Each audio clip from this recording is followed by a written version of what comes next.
3 litre, 261 horsepower, naturally aspirated straight 6 engine, 6-speed manual gearbox, rear wheel drive, hydraulic power steering, 50-50 weight distribution, seats 5 passengers, sort of, 0 to 60 in under 6 seconds, and all of this in a small hatchback body weighing a total of only 1,450 kilograms. Only. What more would you want? Are you kidding me? Well, a limited slip differential would be nice. Alright, settle down. These 130i's are such a little gem of a car, and they seem to fly under the radar with enthusiasts for the most part. There's not that many of them about, but they are a wonderful baby BMW. The N52 is a fabulous engine, very reliable, and has a lovely linear torque curve. It's a great all-round engine. Now this is my own E87 130i I picked up recently. It gets used regularly and serves its purpose as the perfect fit between my E60 M5 and the X5 family wagon. As you can see, this one has the M-Tech kit, M-Sport bumpers, M-Sport side skirts, the black headliner, an uprated suspension amongst a few other goodies. So I spent some time looking for one of these 130i's, and the two main things it had to have, other than black paint of course, were manual gearbox and electric seats.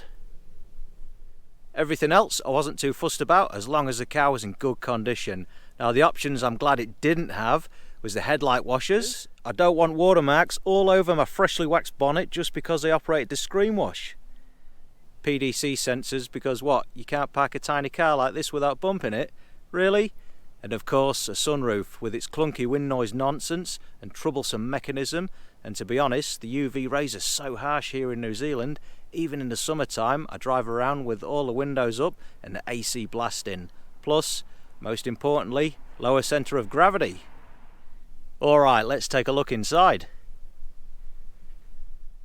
Hey, look at this. What part of the car is that from? This is what you get for going for a pre-facelift model. They did have nice leather inserts on the later models though. This one has the aluminium trim, not the Atari 2600 trim, which dare I say I probably would have preferred. And of course we've got the nightmare early CCC iDrive system, aka the Glitchmeister 5000. Perforated leather for the steering wheel, perforated leather for the handbrake lever, perforated leather for the gear knob because M-Sport model. Now these seats are very snug and supportive, but they are super uncomfortable on a long journey, so be warned. And no space in the rear, and of course there isn't. There needs to be room for a prop shaft and a differential. Pretty much every review I've ever seen on these cars often talks about what a problem it is having not much rear room. So what, are we just going to ignore the laws of physics because we want a fifth mate to ride in the car?